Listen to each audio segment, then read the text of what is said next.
ওই থাম।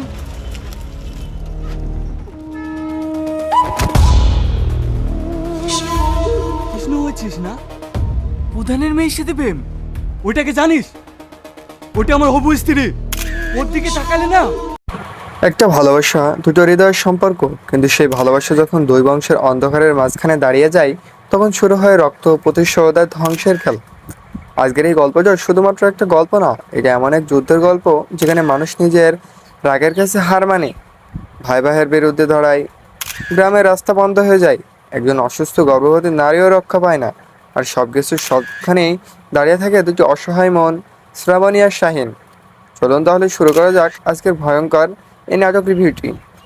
আপনারা যারা গত পাঠে দেখেছিলেন যে তাদের ভালোবাসার হৃদয়ের গভীরতা কতটুকু ফুটে এসেছিল, এবং আজকে আমরা ব্যাখ্যা করব তারই অন্য প্রতিফলন, এক ভালোবাসা, এক প্রতিশোধ, আর এক বাস্তবতার কঠিন শিকার, যা আপনাকে মনস্তত্ত্বকে সম্পূর্ণ নাড়িয়ে দেবে।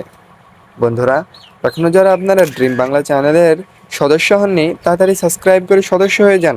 আমরা প্রতিনিয়ত আপনাদের জন্য এরকম বাস্তবধর্মী নাটক নিয়ে হাজির হই। এতে আপনাদের শিক্ষা এবং সমাজের সচেতনতা বৃদ্ধি পায়। নিজে দেখুন এবং অন্যকে দেখার সুযোগ করে দিন। চলুন নাটকটি শুরু করা যাক। গল্প শুরু হয় এক শান্ত গ্রামের সকাল দিয়ে। গ্রামের রাস্তা দিয়ে নিজের টোটো চালিয়ে যাচ্ছিল শাহিন। গরিব ঘরের ছেলে হলেও মনটা ছিল সোনার মতো। গ্রামের সবাই তাকে ভালোবাসতো, কারণ সে শুধু টোটো চালাতো না, মানুষের বিপদেও পাশে দাঁড়াতো। কিন্তু ওই দিন ছোট ছোট পুরো গ্রামকে বদলে দিয়েছিল। শ্রাবণী পরীক্ষা দিতে যাবে, সে রাগে আগুন হয়ে দাঁড়িয়ে যায়, কারণ শাহিন দেরি করেছে। শ্রাবণী রাগ করে বলল, তোমার কি কোনো বুদ্ধি নেই? আজ আমাদের পরীক্ষা আর তুমি এখন আসছো? শাহিন শান্ত গলায় উত্তর দিল, একটা রোগীকে হাসপাতালে পৌঁছে দিতে গিয়েছিলাম, তাই একটু লেট হয়ে গেল। এই একটা ডায়লগই বোঝা যায় শাহিন কেমন মানুষ। নিজের কাছের আগে মানুষের থেকে অন্য মানুষের জীবনের গুরুত্ব অনেক বেশি দেয়। কিন্তু শ্রাবণী রাগ করে বলল, তুমি তো জানো তোমার টোটো ছাড়া আমি অন্য কারো টোটোতে যাই না। এই একটা লাইনের মাঝে লুকিয়েছিল ভালোবাসা। শাহিন কিছু না, শুধু মুচকি হাসলো, কারণ সে জানতো শ্রাবণী তাকে ভালোবাসে, আর এই ভালোবাসায় পরবর্তীতে দুই বংশের সর্বনাশ করে আনবে। গ্রামের ভয়ঙ্কর রাজনীতি। গ্রামে দুইটা শক্তিশালী বংশ ছিল, বিশ্বাস বংশ আর মণ্ডল বংশ। দুই বংশের মধ্যে বহু বছরের শত্রুতা, কারোর সাথে কারো ঠিক নেই। এক পাড়ার মানুষ আরেক পাড়ায় যায় না, আর সেই দুই বংশের মাঝখানে দাঁড়িয়েছিল শাহিন আর শ্রাবণীর প্রেম। শাহিন বিশ্বাস বংশধরের ছেলে, আর শাহিন শ্রাবণী মণ্ডল বংশের মেয়ে। এই সম্পর্কের জানাজানি হলে ঠিক কি হতে পারে সবাই জানো তো, কিন্তু এই ভালোবাসা কি নিয়ম মানে না? গ্রামের মাঠে খেলা চলছিল, সবাই খেলায় ব্যস্ত, কিন্তু কিছু ছেলের নজর শাহিন আর শ্রাবণীর দিকে। একজন বলল, ওর খেলার দিকে মন নেই, ওর মন পড়ে আছে গ্রাম প্রধানের মেয়ের দিকে। আরেকজন হাসতে হাসতে বলল, প্রধানের মেয়ে নাকি নিজের হবু স্ত্রী ভাবে। এই কথাগুলো শুনে চারপাশের হাসির রোল পড়ে যায়, কিন্তু সেই হাসির মাঝখানে জন্ম নেয় ভয়ঙ্কর ঘৃণা। ইয়াসিন নামের এক ছেলে শ্রাবণী নিজের করে পেতে চায়। সে শাহিনাকে সহ্য করতে পারে না। হঠাৎ শ্রাবণীর চোখে এক পোকা ঢুকে যায়। শাহিন খুব যত্ন করে ওর চোখে পোকাটা বের করে দেয়, কিন্তু এই দৃশ্যটা ইয়াসিন সহ্য করতে পারেনি। তার চোখে তখন আগুন। সে মনে মনে ঠিক করলো আজ শাহিনকে শেষ করে দেবে। পরীক্ষার শেষে শাহিন বাড়ি ফিরছিল। হঠাৎ রাস্তার মাঝখানে ইয়াসিন তার পথ আটকায়। প্রধানের মেয়ের দিকে তাকাস কেন? শাহিন শান্তভাবে বলল, তুমি ভুল বুঝছো। কিন্তু ইয়াসিন তখন আর শুনতে রাজি না। শুরু হয় মারামারি। একসময় ইয়াসিন তার দল মিলে শাহিনকে নির্মমভাবে মারতে থাকে। শাহিন রক্তাক্ত অবস্থায় মাটিতে পড়ে যায়। এই যে ভয়ঙ্কর দৃশ্যটা ছিল, একটা নিরীহ ছেলের ভালোবাসার কারণে এভাবে মারা যাচ্ছিল। শাহিনকে আহত অবস্থায় বাড়িতে আনা হয়। তার মা কাঁপতে কাঁপতে ভেঙা গলায় বলে, আমার ছেলেকে এভাবে মারলো কে? শাহিন কষ্ট করে বলে, ইয়াসিন। এই একটা শুনেই শাহিনের বড় ভাই সেলিম চোখ লাল হয়ে যায়। সে চিৎকার করে বলে, বিশ্বাস বংশের গায়ে হাত। তারপর সে দলবল নিয়ে বেরিয়ে পড়ে। গ্রামের পরিবেশ মুহূর্তেই যুদ্ধে পরিণত হয়। অন্যদিকে শ্রাবণীর বাবা সব জানি যখন শুনলো তার মেয়ে নাকি টোটো চালক শাহিনের প্রেমে পড়েছে, তার মাথায় তখন আকাশ ভেঙে পড়লো। সে চিৎকার করে বলল, মণ্ডল বংশের মেয়ের সাথে বিশ্বাস বংশের ছেলের সম্পর্ক? তার চোখে শুধু প্রেম ছিল না, ছিল একটা বংশের অপমান। সে সঙ্গে সঙ্গে সিদ্ধান্ত নেয় বিশ্বাস বংশকে শেষ করে দিবে। ভালোবাসা বনাম বংশ কি এখানেই ফুটে ওঠে? এই জায়গাটা ছিল নাটকের সব থেকে বড় ইমোশনাল দিক। শ্রাবণী লোকের শাহিনের সাথে দেখা করতে আসে, তার চোখ ভেজা, সে কাঁদতে কাঁদতে বলে, আমাদের বংশের লোকজন তোমাকে মেরে ফেলবে। শাহিন মুচকি হেসে বলে, তুমি ভয় পেও না। কিন্তু শ্রাবণী তখনও আরো ভেঙে পড়ে, তোমাকে ছাড়া আমি বাঁচব না শাহিন। এই একটা ডায়লগ দর্শকদের চোখে পানি এনে দেয়, কারণ সেখানে কোনো অভিনয় নয়, সেখানে ছিল সত্যিকারের ভালোবাসা। মণ্ডল বংশ পুরো রাস্তা বন্ধ করে দেয়, ঘোষণা দেয় বিশ্বাস বংশের কেউ এই রাস্তা দিয়ে যেতে পারবে না। ঠিক তখনই গর্ভবতী নারীকে হাসপাতালে নেওয়া হচ্ছিল। তার স্বামী কাঁদতে কাঁদতে বলছিল, ভাই একটু যেতে দেন, আমার বউ মারা যাবে। কিন্তু কেউ রাস্তা ছাড়েনি। এই দৃশ্যটা পুরো নাটকের সব থেকে ভয়ঙ্কর সামাজিক বার্তা দেয়। যখন মানুষ প্রতিশোধের জন্য অন্ধ হয়ে যায়, তখন মানবতাও মরে যায়। সবাই যখন শাহিনকে ছেড়ে চলে যাচ্ছিল, তখন তার বন্ধু বাপ্পা নিজের ঝুঁকি নিয়ে তার কাছে দেখা করতে আসে। এই দৃশ্যটা অসাধারণ ছিল। বাপ্পা বলল, তোদের ভালোবাসা সত্যি, আমি জানি শ্রাবণী শুধু তোর। এই ডায়লগটা পুরো বন্ধুত্বের গভীরতাকে দেখিয়েছিল। একজন সত্যিকারের বন্ধু কখনো পাশে থেকে চলে যায় না।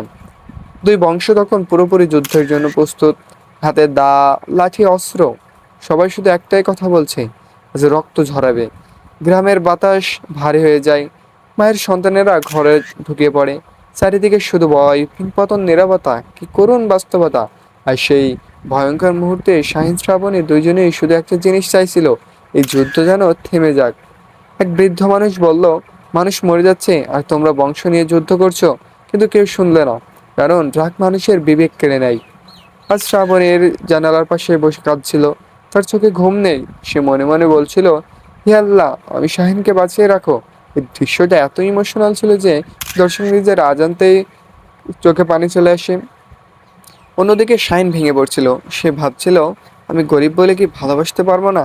এই প্রশ্নটা শুধু শাহিনের না, সমাজে হাজারো গরিব প্রেমিকের গল্প।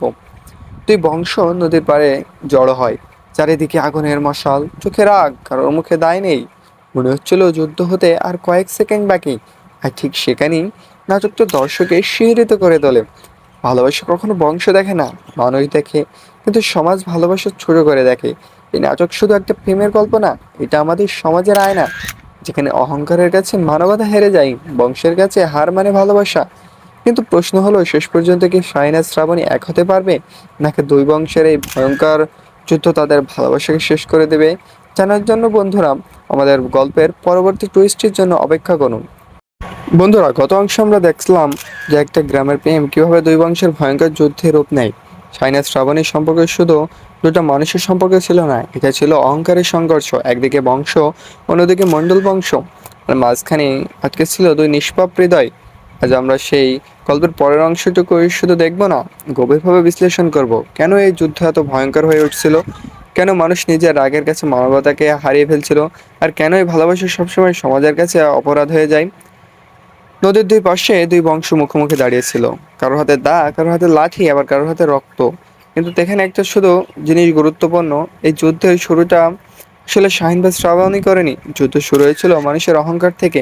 কারণ গ্রামের সমাজে একটা বিষয় খুব ভয়ঙ্করভাবে কাজ করে, বংশের সম্মান। অনেক সময় মানুষ নিজের সন্তানের সুখের থেকেও বেশি গুরুত্ব দেয় সমাজের নিজের অবস্থানকে। শ্রাবণী বাবা ঠিক সেটাই করেছিল। সে মেয়ের চোখে শুধু পানি দেখেনি, সে দেখেছে আমাদের বংশের মেয়ে গরিব টোটো চালককে ভালোবাসে। এই একটা লাইন তার ভিতরে অহংকারকে লাগিয়ে দেয়। শাহিন চরিত্রটা খুব সাধারণ মনে হলেও আসলে সে পুরো নাটকের সব থেকে শক্তিশালী মানুষ। কারণ সে প্রতিশোধ চায়নি। যখন তাকে মারলো, তখন তাকে অপমান করলো, তখন সে যুদ্ধে নামতে চায়নি, তাকে অন্য থেকে আলাদা করেছে। এই দৃশ্যটা মনে করুন, শ্রাবণী কাঁদতে কাঁদতে বলছিল, তুমি আমার ভুলে যাবে না তো?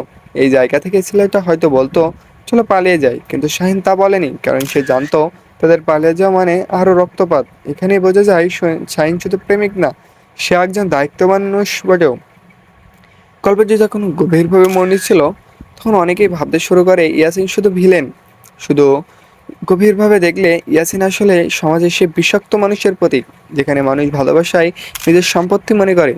সে শ্রাবণীকে ভালোবাসতো না, সে শ্রাবণীকে পেতে চাইতো। এই দুটোর মধ্যে বিশাল পার্থক্য ছিল। ভালোবাসা মানে সম্মান, কিন্তু ইয়াসিনের ভিতরে ছিল অধিকার আর হিংসা।